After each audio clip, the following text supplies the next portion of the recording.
கட்சி தொடங்கி 75 ஆண்டு காலம் நிறைவு விழா கண்ட பவள விழா கொண்டாடக்கூடிய திமுகவிற்கு எதிர்காலத்தில் இருக்கக்கூடிய சவால்கள் என்ன இருக்குன்னு நீங்க நினைக்கிறீங்க?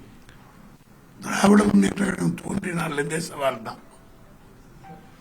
1949 திமுக தோன்றிய நாள் முதல் பல சவால்களை சந்தித்து சமாளித்து வெற்றி பெற்ற கட்சி தான் திமுக. உதாரணத்துக்கு சொல்லணும்னா, திராவிட முன்னேற்ற கழகத்தை தடை செய்யணுன்ற நோக்கத்துக்காகவே சட்டங்கள் எல்லாம் இயற்றப்பட்டது. 1962 50 இடங்களிலே திமுக வெற்றி பெற்றவுடன் அன்றிலிருந்தே திமுகவை ஒழிக்க வேண்டும் என்று பல முனைகளில் பலரும் முயற்சி செய்தார்கள். இந்த இயக்கத்தை ஒழிப்பதற்காக தடை சட்டத்தை கொண்டு வந்தாங்க. அதாவது இந்தியன் பீனல் கோடில் இருக்கிற 153வது பிரிவில் இன்னொரு ஏ என்ற ஒரு பிரிவு சேர்த்து அது திமுகவை ஒழிப்பதற்காக கொண்டு வரப்பட்ட ஒரு சட்டம். ஆக அதையும் திமுக சந்தித்து மொரார்ஜி தேசாய் அவர்கள்தான் ஒரு முறை டெல்லி சம்பத் அவர்கள் ஒரு கட்டுரை எழுதினார். ஒரு கொள்கையை சொல்லிட்டு அந்த கொள்கையை கைவிட்ட பிறகு வாழ்ந்த ஒரே அரசியல் கட்சி திராவிட முன்னேற்ற கழகம் தான். ஒரே லீடர் அண்ணா தான் சொல்லிட்டு மொரார்ஜி தேசாய் பாராட்டியதாக டெல்லியிலே நீண்ட நாட்களாக இருந்த டெல்லி சம்பத் என்று அழைக்கப்படுகிற ஒருவர் எழுதி புத்தகத்தில் குறிப்பிடுகிறார். ஆக ஒரு கொள்கையை சொல்லிட்டு அது கைவிட்டால் உடனே அந்த கட்சி இருக்காது, அதான் நினைச்சிடும். அது வேண்டாம் என்று ஒத்திவைத்த பிறகும் வளர்ந்து அதே விரதத்தோடு கொண்டுட்டு போன ஒரு தலைவர் அண்ணா. அது ஒரே இயக்கம் திமுக என்று, அப்படிப்பட்ட பெருமைக்குரிய இயக்கம் தான் திமுக. ஆக அப்போ மட்டும் இல்லை, 1977 எமர்ஜென்சி வந்த நேரத்தில் எல்லாரும் பல பேரும் கட்சியெல்லாம் காணாமே போச்சு. இன்னைக்கு எத்தனை பேருக்கு தெரியும்? சுதந்திரா கட்சின்னு ஒரு கட்சி தமிழ்நாட்டில் இருந்தது. ராஜாஜி தலைமை தாங்கி நடத்தினார். 2 ஸ்டேட்டில் ரூலிங் பார்ட்டியாக இருந்தது, குஜராத்திலையும் ஒரிசாலையும். எமர்ஜென்சி நேரத்தில் அந்த கட்சி கலைக்கப்பட்டு விட்டது. ஏன் இன்னைக்கு இருக்கிற பாரதிய ஜனதா அன்னைக்கு ஜனசங்கம் என்ற பெயரோட இருந்தது.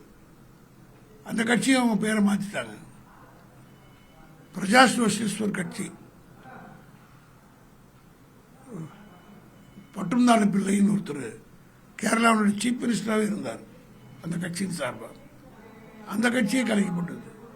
ராம்மனோகர் லோகியா தலைமை தாங்கி நடத்திய சோசியலிஸ்ட் கட்சியும் காணாமல் போயிடுச்சு. ஜனதா கட்சி காணாமல் போயிடுச்சு. நிஜலிங்கப்பா தலைமையில் இருந்த பல கட்சிகள்லாம் போயிடுச்சு.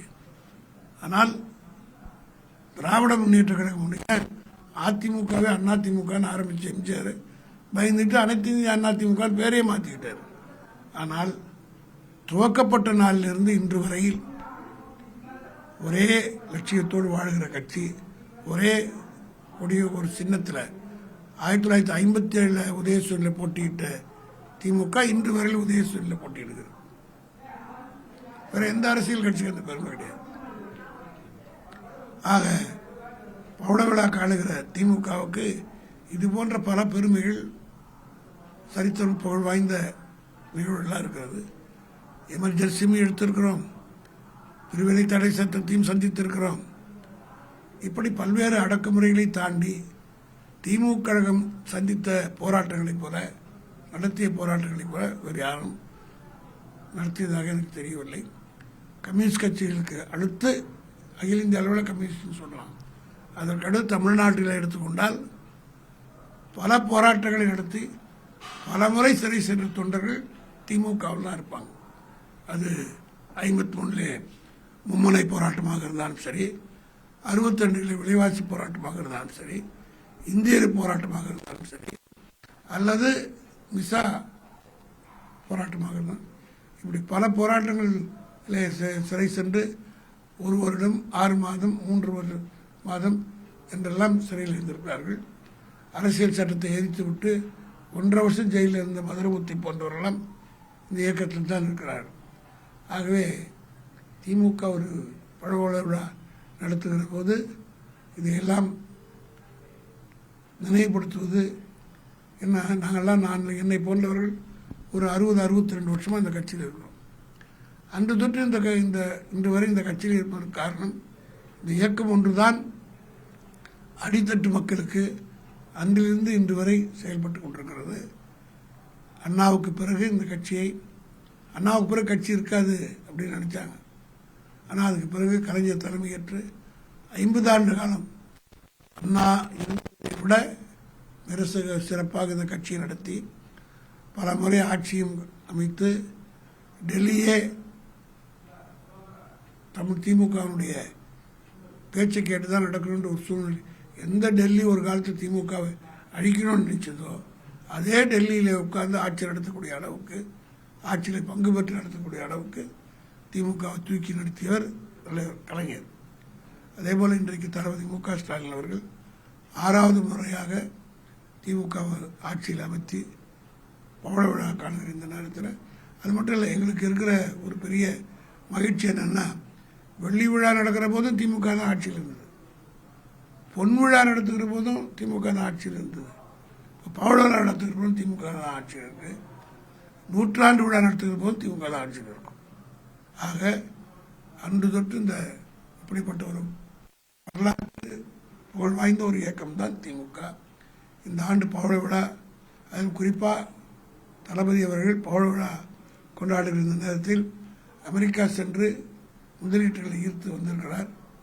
ஆக இந்த பவள விழா அவருடைய வெற்றி பயணத்திற்கும் ஒரு பாராட்டு விழாவும் சேர்ந்து பவள விழாவோடு நாங்கள் நடத்த இருக்கின்றோம்.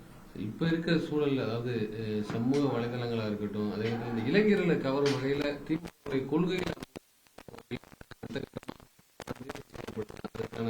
தேவை என்ன இருக்கு? நாங்கள் நடந்து வந்த பாதையை அவர்கள் சொன்னாலே போதும், இந்த இயக்கத்தை போல வேறு எந்த இயக்கம் என்று புரிந்து கொள்வார்கள். அதை சொல்வதில் இப்போ நாங்கள் முயற்சி எடுத்துக்கிட்டு இருக்கோம். காரணம் என்னன்னா, திமுகவுடைய சரித்திரத்தை வரலாறு படித்தாலே வேறு எந்த கட்சிக்கும் இளைஞர்கள் போக மாட்டாங்க.